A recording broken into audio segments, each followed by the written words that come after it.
Paz do Senhor Jesus. Amém, igreja? Glória a Deus. Você pode dar um glória a Deus? Aleluia! O Senhor está nesse lugar. E nós vamos meditar no livro de Ruth. Ruth, capítulo 1. Eu te convido a deixar aí a sua Bíblia aberta. Nós vamos ler do verso 15 até o 22. Amém, queridos? Quem estiver sem a Bíblia pode seguir aí pela TV.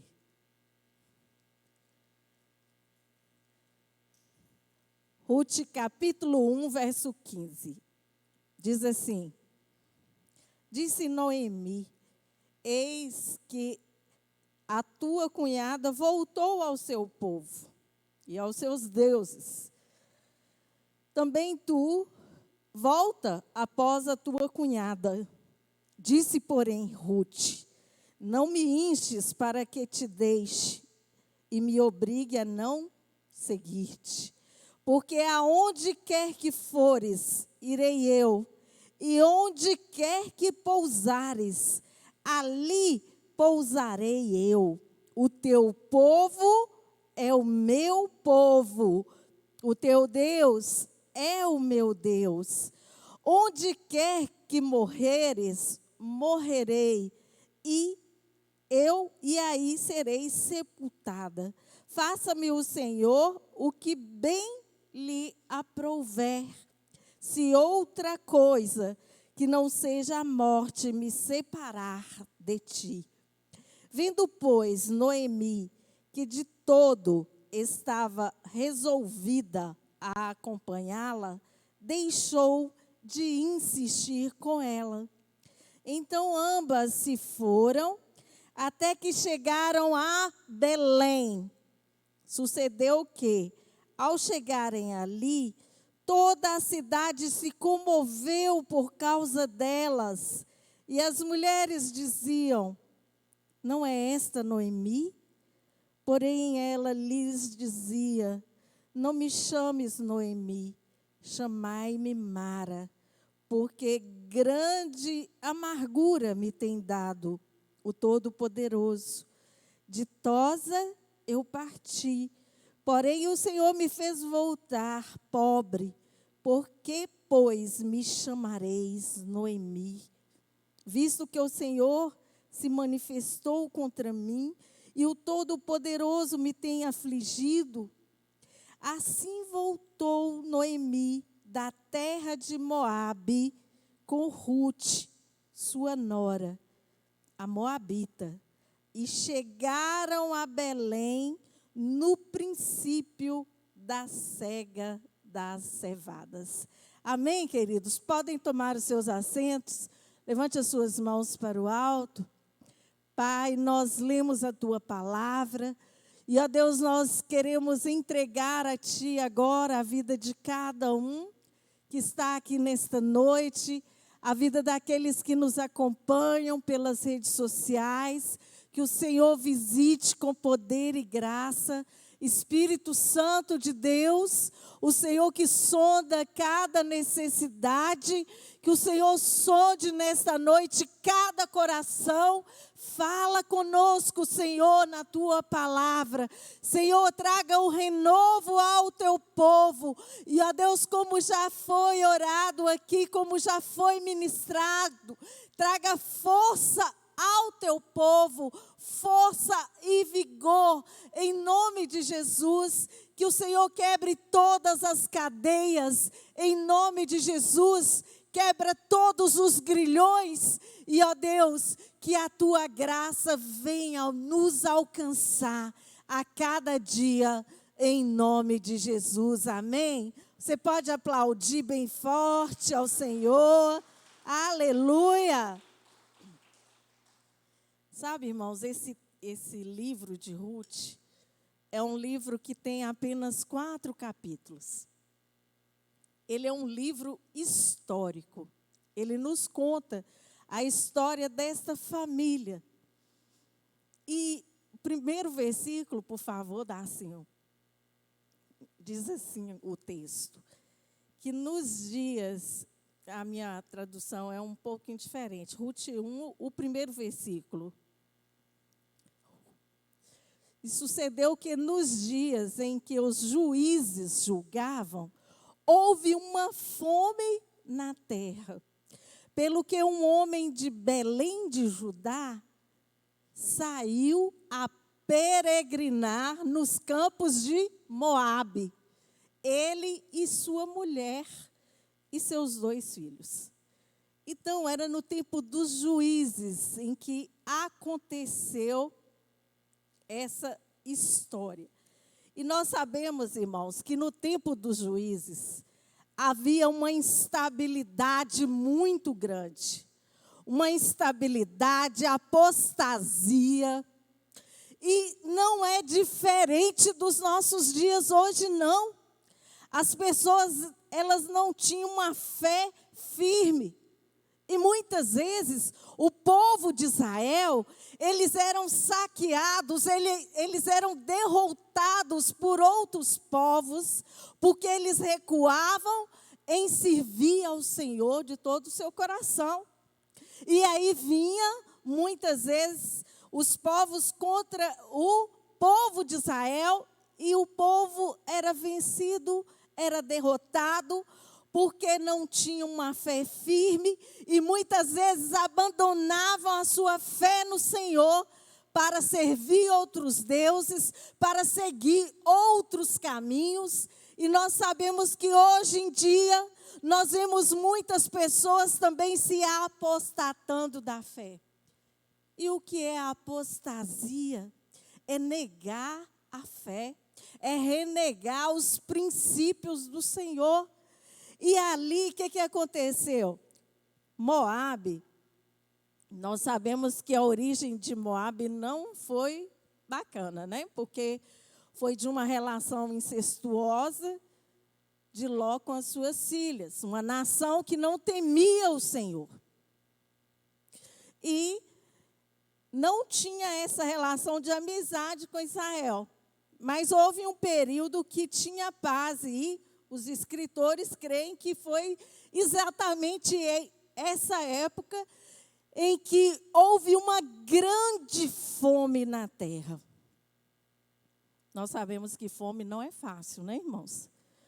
Quando a gente olha aquelas fotos de nações em que há aquela extrema pobreza, você vê aquelas crianças ali moribundas, tão magras, raquíticas, exatamente por causa da fome. E nós vemos isso no mundo todo, inclusive no nosso Brasil. Nós vemos muitas situações de extrema pobreza, em que as crianças, elas são ali muito raquíticas. E muitas morrem, porque ali chega a enfermidade, né, aquela magreza de fazer dó. E a fome é uma coisa muito terrível. Né? Por isso que muitas vezes não é fácil jejuar. O jejum muitas vezes não é fácil. Porque muitas vezes você deixar de tomar um café da manhã, irmãos, é muito difícil. Quantos concordam comigo? Ou é só eu que às vezes tenho uma dificuldade de deixar o cafezinho, porque às vezes dá até dor de cabeça. Concordam comigo? Não é fácil, não. Temos que lutar contra a nossa carne para jejuar. Então, não é fácil. E a fome, ela chega a doer, né? Quando você faz um jejum mais prolongado, aí você sente, às vezes, né, o estômago, a cabeça. Então, são muitas reações. E não é fácil, é muito difícil. E ali estava uma situação. Aquela família estava em Belém de Judá. E olha que coisa mais diferente, né? Porque Belém significa casa do pão. E estava faltando o pão. Eles estavam com fome. Estava faltando o pão. E eles decidem, o Elimeleque, o pai de família, né? Esse homem decide peregrinar.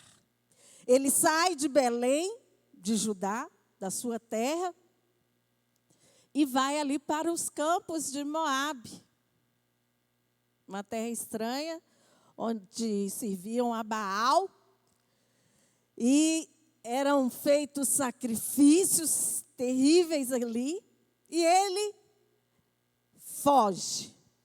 Muitas vezes a fuga não é a solução para os problemas. E muitas vezes, meus irmãos, a fuga, ela traz consequências terríveis. E nós vemos hoje muitas pessoas, ao invés de resolver uma situação, ao invés de encarar uma crise, elas fogem do problema. E ali vem consequências terríveis. E nós vamos acompanhar aqui a história dessa família. Esse homem decidiu fugir da fome. E ele vai, a Bíblia não diz, ele orou ao Senhor e pediu a direção a Deus. Né? Porque uma das formas de nós termos a bênção do Senhor em tudo aquilo que nós fazemos é consultando ao Senhor, pedindo a sua direção. Porque são muitas as situações que vêm sobre as nossas vidas. E se nós não estivermos realmente na direção, irmãos, pedindo o Espírito Santo de Deus para nos direcionar, nós entramos em ciladas, entramos em situações que vão realmente nos trazer desgaste, vão nos trazer tristeza, vão nos trazer derrota. Mas nós temos um Deus que dirige os nossos passos, e se nós clamarmos a Ele, Ele sempre vai nos falar, Ele sempre vai nos responder, porque Ele quer o melhor para as nossas vidas. Meus irmãos, e essa família parte para essa terra, Elimeleque, a Noemi, sua esposa, e seus 2 filhos, Malom e Quilion. Só que chegando ali, irmãos, morre o pai da família, o Elimeleque. E ali já foi uma grande tristeza para Noemi. E ela ficou viúva. A Bíblia diz que eles se casam, né? Eles se casam, o Malom e o Quilion, eles se casam com a Orfa e a Ruth, que eram moabitas, eram mulheres moabitas. Então, essas mulheres, elas não conheciam o Senhor. E nós vamos ver agora da diferença entre uma e outra. E quando, depois de um tempo, a Bíblia diz que foram quase 10 anos que eles moraram ali, em Moabe. Mas aí também vem a morte dos 2, e a Bíblia diz que ambos morreram. E aí essa mulher agora fica desamparada, sem o seu marido, sem os seus 2 filhos, e ali em terra estranha. Vocês podem imaginar, irmãos, a tristeza dessa mulher? Eles deixaram casa, eles deixaram amigos, né? Eles deixaram outros parentes lá, e agora ela está só e com as suas 2 noras. E ela está ali sofrendo amargamente essa separação, né? Que é tão difícil, a morte dos seus 2 filhos. E a Bíblia diz que ela tem notícia que o Senhor lembrou do seu povo lá em Belém. O Senhor lembrou do seu povo, o Senhor visitou o seu povo e agora já não há mais fome lá em Belém. E aquela mulher, ela decide voltar para Belém. E ela fala com as suas 2 noras, olha, eu já sou idosa, não tenho mais como dar um filho a vocês. Porque havia uma lei, essa lei se chama Lei do Levirato, que quando um irmão morresse, o outro irmão tinha que casar com a viúva para levantar a descendência a esse irmão. Só que ela já era idosa e ela não tinha mais condições de ter filho. E mesmo se tivesse um filho, elas já estavam em idade adulta, não ia esperar uma criança crescer para se casar com elas. Então a situação era muito difícil para aquelas mulheres. E ela decide voltar, né? Porque o Senhor havia usado de benevolência ali para com o povo.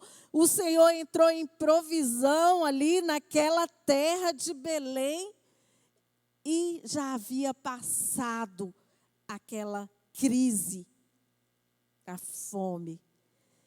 Mas Orfa, a Bíblia diz que inicialmente ela quis ir com a Noemi. Nós vemos ali uma relação muito boa, né? Da sogra com as duas noras. Irmãos, hoje em dia é tão difícil, né? A gente vê muitas anedotas aí quando se trata de sogra. Mas nós, como servos do Senhor, temos que fazer diferente, não é verdade? Nós temos que honrar as pessoas. E nós vimos que essas duas noras, elas se apegaram à sua sogra. Então havia ali um relacionamento em que havia comunhão, havia respeito entre elas, havia amor. E ali, a Orfa,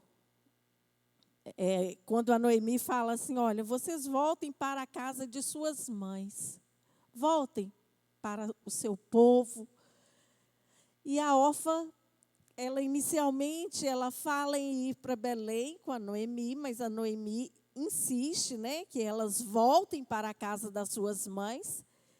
E Orfa decide voltar. E Orfa dá um beijo em Noemi, se despede dela, chora muito, mas vai embora. Vai para a casa da sua mãe, volta para os seus deuses, ela fez a sua escolha. Mas Noemi, a Ruth, irmãos, ela segue Noemi. E a Bíblia diz que a Ruth se apegou a Noemi. E aqui nós vemos a sua declaração, no verso 16, né? Quando ela faz essa decisão, ela faz essa escolha de seguir a sua sogra. E disse, porém, Ruth, não me enches para que te deixe e me obrigue a não seguir-te, porque aonde que quer que fores eu irei, e onde quer que pousares, ali pousarei eu. O teu povo é o meu povo e o teu Deus é o meu Deus. Nós vemos esse versículo, que é muito conhecido, e nós vemos esse versículo muitas vezes em convite de casamento. Não sei se vocês já tiveram a oportunidade de ver, mas é um versículo muito usado em convite de casamento. Mas aqui nós não vemos uma declaração, né, do noivo para a noiva. É uma declaração da nora para a sua sogra, irmãos. E olha que coisa linda. Da nora para sua sogra. O que ela está falando aqui? Onde você for, Noemi, eu vou com você. Onde você morrer, eu vou morrer com você. E o seu Deus é o meu Deus. Ela está fazendo uma escolha de servir ao Senhor. Ela está fazendo a sua escolha de abraçar a fé da Noemi. Essa é a diferença, né, entre o que serve a Deus e o que não serve. Ruth decidiu servir ao Senhor. Glória a Deus. E nós vemos aqui, elas chegam a Belém. E quando elas chegam ali de volta a Belém, na sua terra natal, as pessoas ficam muito comovidas quando elas chegam, porque ali todos já souberam da história delas, as lutas que elas passaram naquela terra estranha, depois de quase 10 anos fora. E ali aquelas pessoas vão até ela comovidas. E ela sofrendo muito, ela diz àquelas pessoas: não me chameis Noemi, mas chamai-me Mara. Noemi, irmãos, significa agradável, afável. Então, Noemi realmente, eu imagino que por isso é que as suas noras se apegaram a ela, tanto a ela. Porque o seu próprio nome, o significado do seu nome, e os judeus, eles têm essa preocupação quando colocam nome nos filhos, porque geralmente eles se preocupam muito com o significado do nome. E o nome dela, o significado de agradável, afável. Mas agora essa mulher está vivendo um período de luto, de sofrimento, de dor, está amargurada em sua alma. E ela diz: não me chameis Noemi, mas chamai-me Mara. Porque Mara quer dizer, o significado de Mara é amargura. E ela estava amargurada, ela estava ferida. E aquela mulher estava ali atribuindo a Deus o Todo-Poderoso essa situação em que ela estava sofrendo. Mas isso é comum, né? Giovana, que atende tantas pessoas, né? Nós sabemos, irmãos, que quando a pessoa passa pelo luto, vem revolta, vem muitos sentimentos, até que o Senhor cure a ferida aberta, porque foi aberta uma ferida. E a palavra de Deus diz isso lá em Oséias, que o Senhor fez a ferida, mas Ele mesmo a ligará. Mas ela estava ali, irmãos, vendo só a sua luta. E muitas vezes, na hora da aprovação, é assim, nós não conseguimos ver nada diante dos nossos olhos. A gente só vê o problema e esquece que nós temos um Deus todo-poderoso, o Emanuel, Deus conosco, que não nos deixa, que não nos desampara. Hebreus 13:5 diz isso: nunca te deixei, jamais te desampararei. É promessa do Senhor. Ele jamais vai nos deixar, mas ela está ali amargurada, atribuindo ao Senhor toda a sua luta. Mas o Senhor está ali contemplando, né, essa mulher. E elas chegam, a Bíblia diz que no tempo das cevadas, é no tempo da colheita. Olha, irmãos, o que o Senhor faz, porque Ele mesmo abre portas e Ele mesmo fecha portas. A porta que Ele abre, ninguém fecha, e a que Ele fecha, ninguém pode abrir.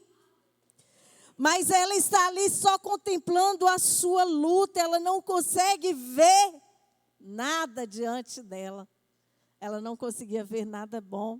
Estava ali sofrendo, amargurada, mas o Senhor contempla todas as nossas dores. A Bíblia diz que o Senhor Jesus, lá na cruz do Calvário, Ele levou sobre si todas as nossas dores e o castigo que nos traz a paz estava sobre ele e sobre as suas pisaduras nós somos sarados. Mas Deus contempla, irmãos, o Senhor contempla. O Senhor, Ele tem os seus planos. E a Bíblia diz que Ele faz um caminho na tormenta. Não entendemos.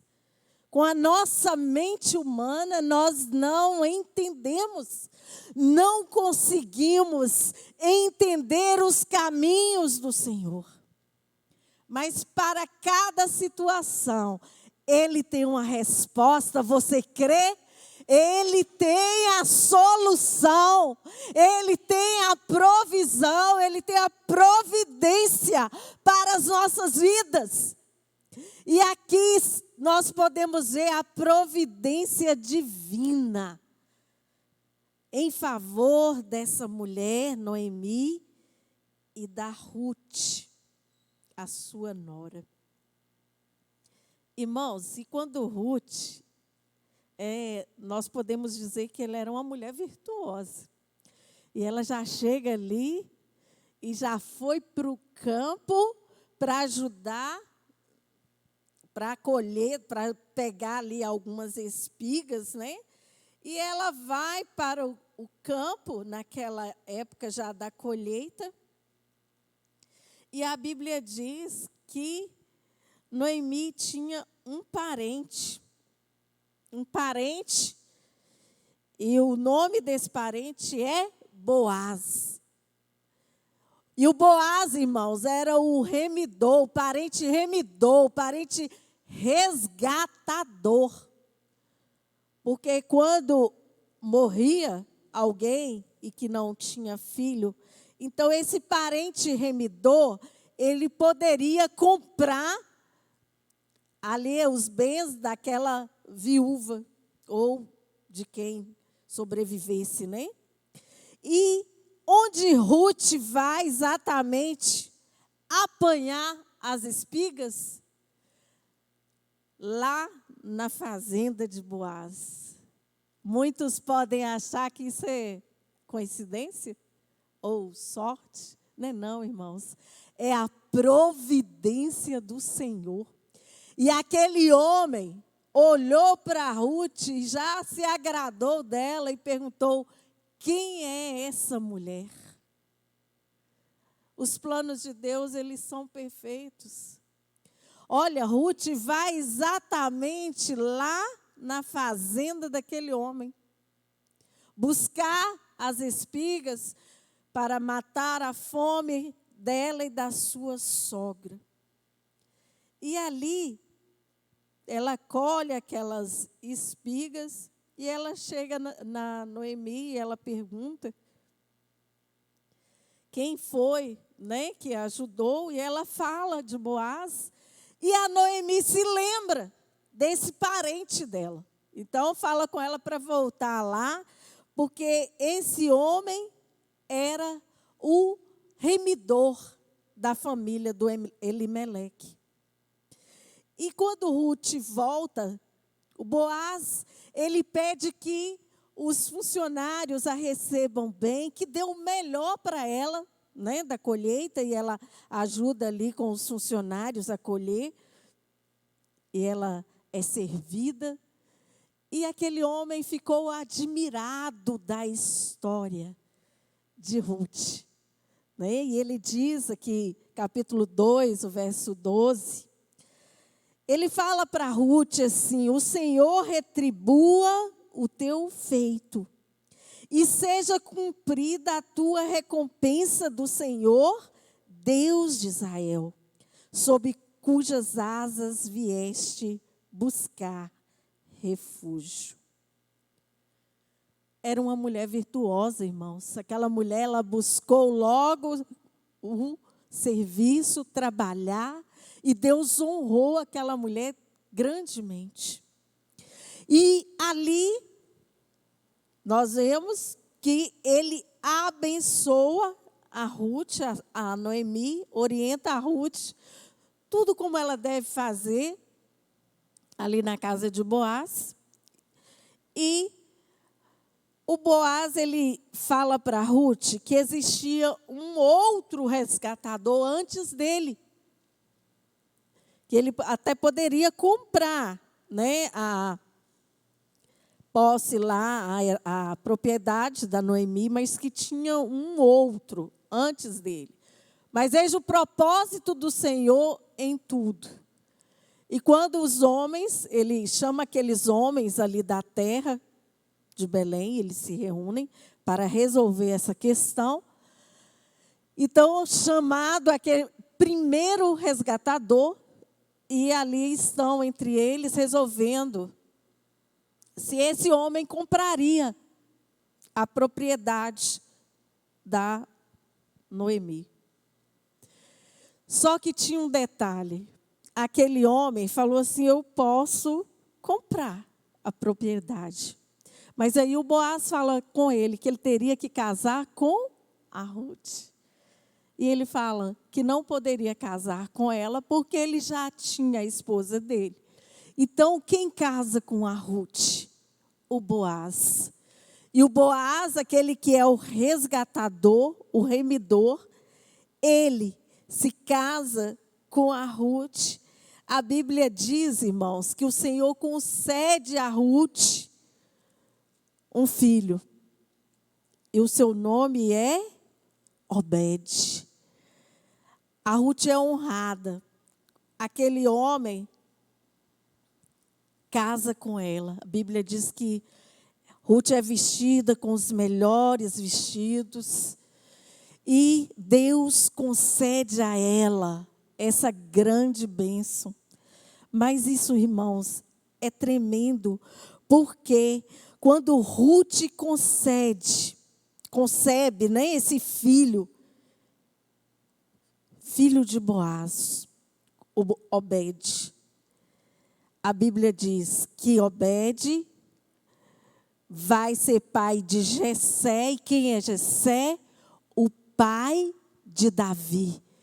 Então, isso significa que aquela mulher que abraçou a fé da sua sogra e disse: o teu povo será o meu povo, o teu Deus será o meu Deus. O que acontece agora?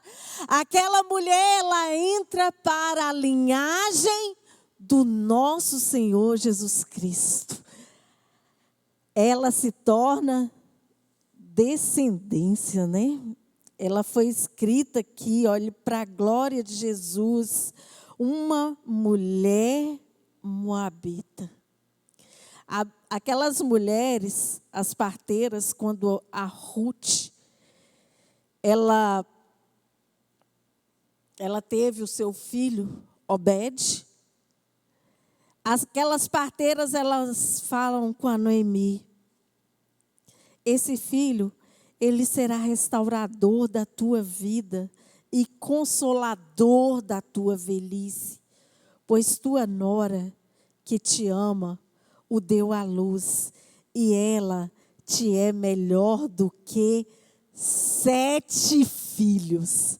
Olha que honra, irmãos.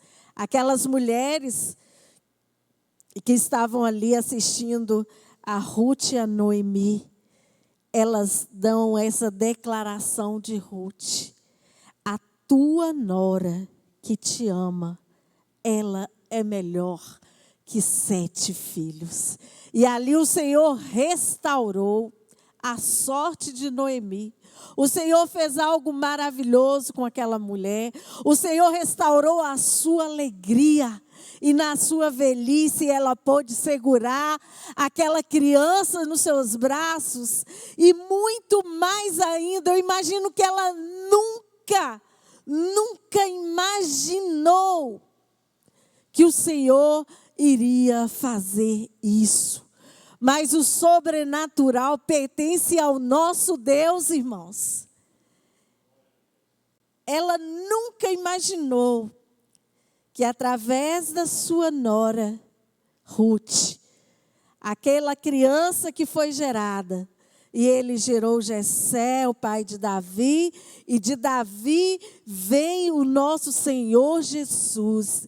Então, dessa genealogia aqui, dessa linhagem, vem o Senhor Jesus. Grande foi o privilégio dessas mulheres, mas porque elas decidiram voltar para a terra que é Belém, a casa do pão, e ali o Senhor proveu para ela todas essas bênçãos. E são essas as gerações, diz assim, o final do texto.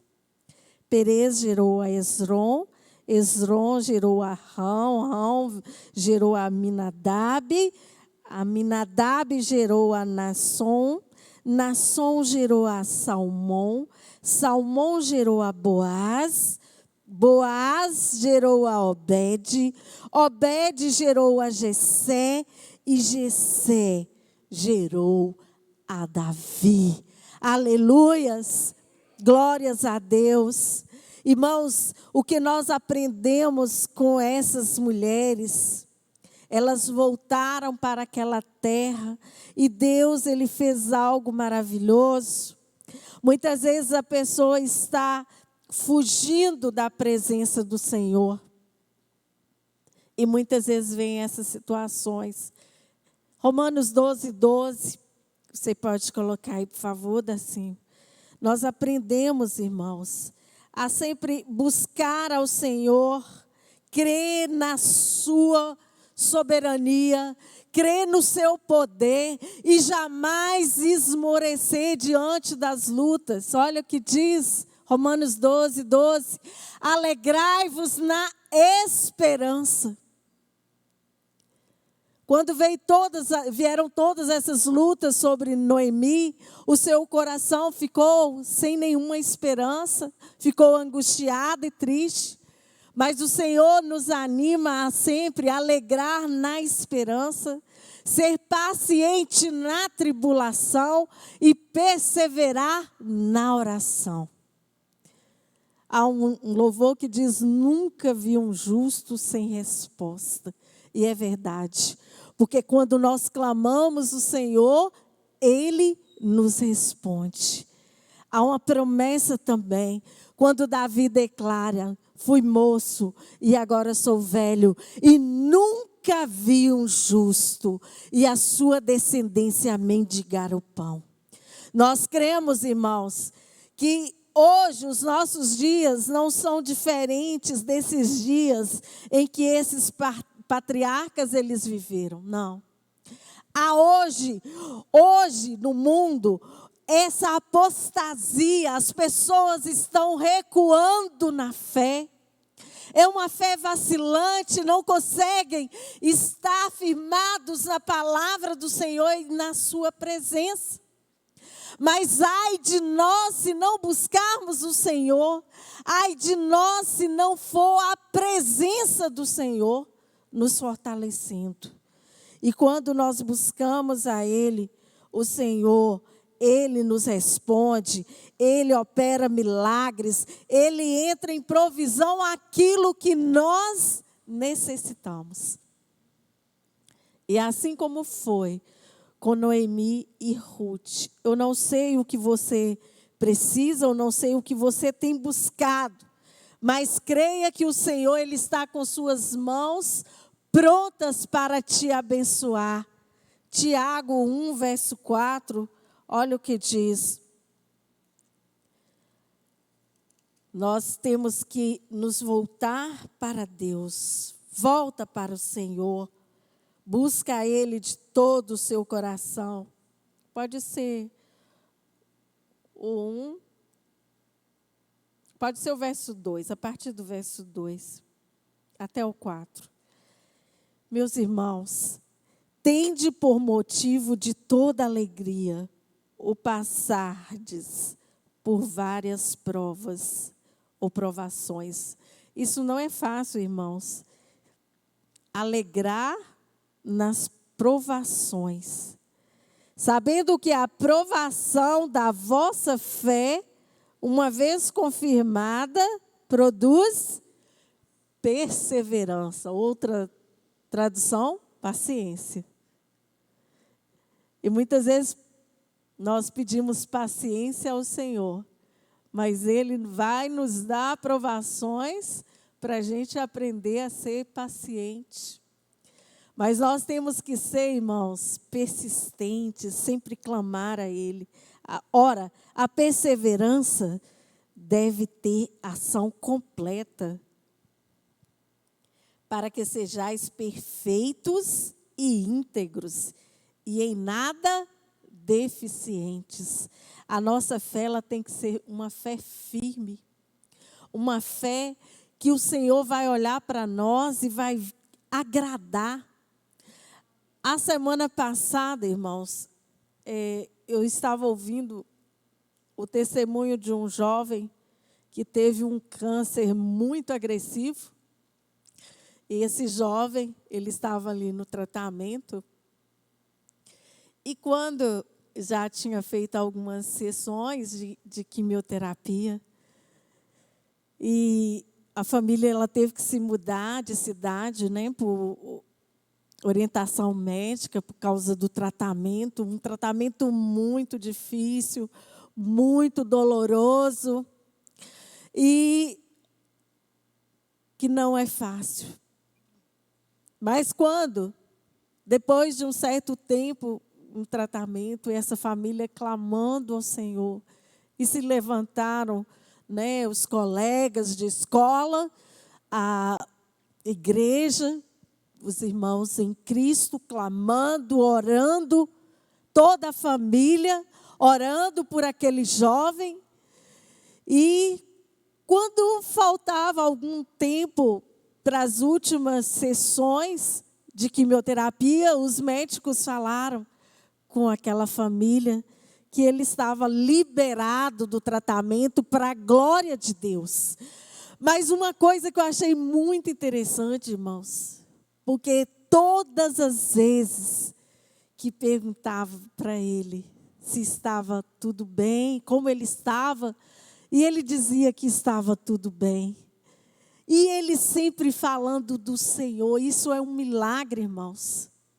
E nós aprendemos com isso a não murmurar quando vem a tribulação, porque dói na carne. Só quem sabe, né? A tribulação, a prova da enfermidade é quando a pessoa passa por ela. Dói na carne, não é fácil. Mas o Senhor, Ele olhou para aquela luta ali e Ele deu a sua assinatura. Está liberado para a glória de Deus. E eu quero falar nessa noite, irmãos, pode ser a luta que for, mas quando nós clamamos o Senhor, Ele sempre está pronto a nos abençoar. Muitas vezes está ali já uma sentença de morte, mas para o Senhor não haverá impossíveis. Os impossíveis dos homens são possíveis a Deus. Você pode dizer um amém?